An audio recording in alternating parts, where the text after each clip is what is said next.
የሴቶችን ብልት ሪጁቬኔት ወይ የሚያድስ ዶክተር አንተነህ ነኝ።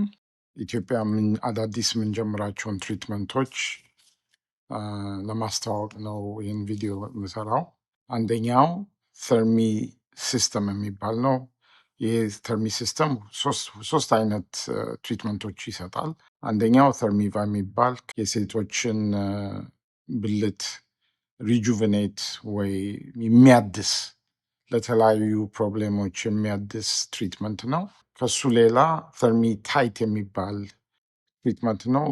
ቆዳ ለመለጠጥ በተለይ አንገት፣ ሰውነት ሴቶች ከወለዱ በኋላ ሆዳቸው ላይ የሚሸበሸበውን የሚያስተካክል ፕሮሲጀር። ከሱ ሌላ ተርሚ ስሙዝ የሚባል በተለይ ለአይን ፕሮብሌም ላላቸው እና ፊታቸው ላይ በጣም መጨማደድ ያስቸገራቸው ሰዎች በዚህ ትሪትመንት ጥሩ ለውጥ ሊያገኙ ይችላሉ።